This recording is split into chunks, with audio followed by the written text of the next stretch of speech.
Capítulo 12. Uma coda, como as religiões acabam. Pode ser ao mesmo tempo útil e instrutivo dar uma rápida olhada no encerramento de religiões, ou de movimentos religiosos. Os mileritas, por exemplo, que um dia já foram apocalípticos, hoje só sobrevivem na forma reduzida dos adventistas do sétimo dia.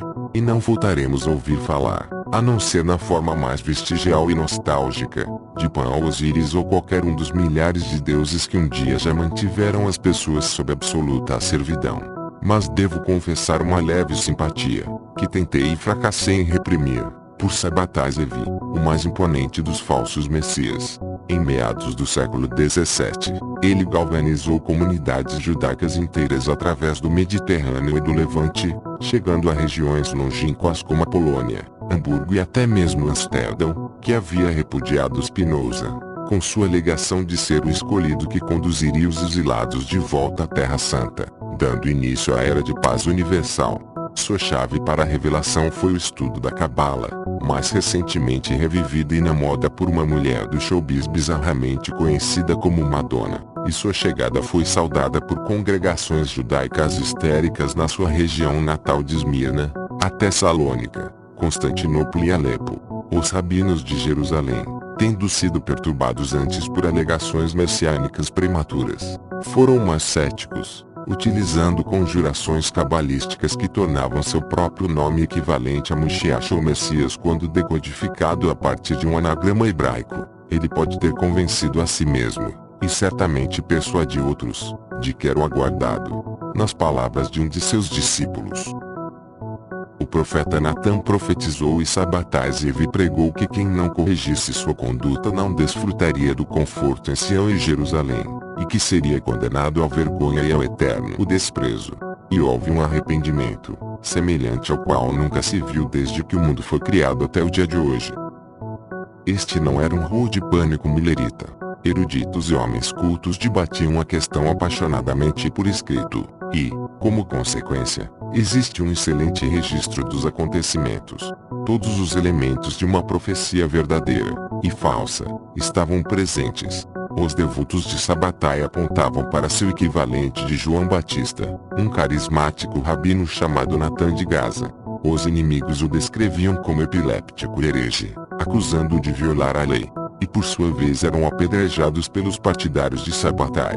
Convocações e congregações se enfureciam juntas, e se encolerizam umas contra as outras. Numa viagem para se anunciar em Constantinopla, o navio de Sabbatai foi assolado por uma tempestade, mas ele repreendeu as águas e, quando foi encarcerado pelos turcos, sua prisão foi iluminada por chamas sagradas e reacendeu aromas doces, ou não, de acordo com muitos relatos discrepantes.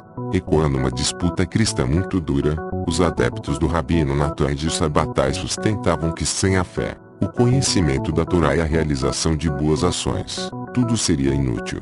Seus oponentes declaravam que a Torá e as boas ações eram o principal. Tão completo sob todos os aspectos foi o drama que mesmo os teimosos rabinos anti-Sabbatai em Jerusalém, a certa altura, pediram para serem informados se houvesse qualquer milagre ou sinal verificável ligado ao pretenso Messias que vinha embriagando os judeus de júbilo. Homens e mulheres vendiam tudo o que tinham e preparavam-se para segui-lo até a terra prometida.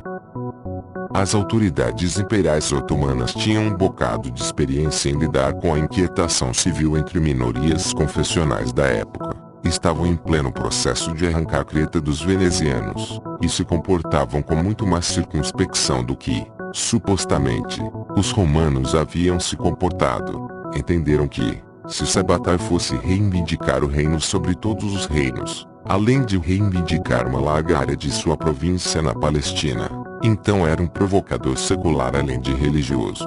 Mas quando chegou a Constantinopla, tudo o que fizeram foi trancafiá-lo. Os ulemas, ou autoridades religiosas muçulmanas, foram igualmente sagazes.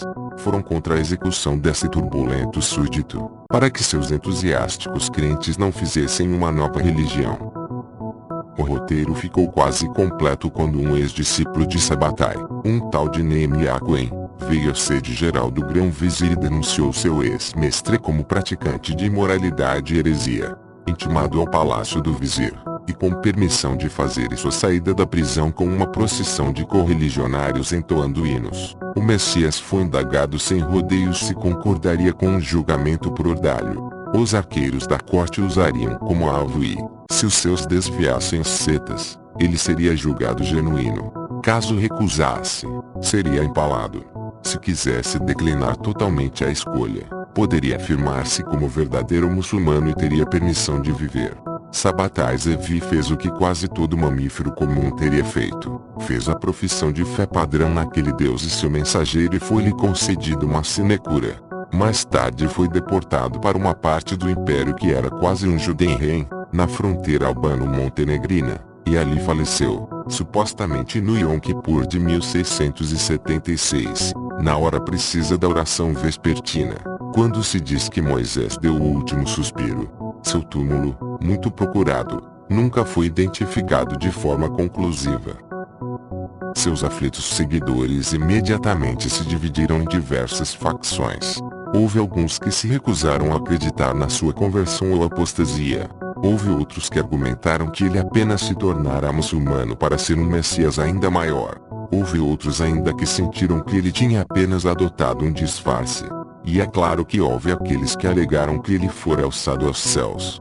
Seus verdadeiros discípulos acabaram adotando a doutrina da ocultação, que, você não ficará surpreso em saber, envolve a crença de que o Messias, invisível a nós, não morreu de fato, mas espera o momento em que a humanidade esteja pronta para seu magnificente retorno. Ocultação é também o termo empregado pelos xiitas pios para descrever a presente e duradoura condição do 12º Imã Mahdi, uma criança de 5 anos que aparentemente sumiu da vista humana no ano 873.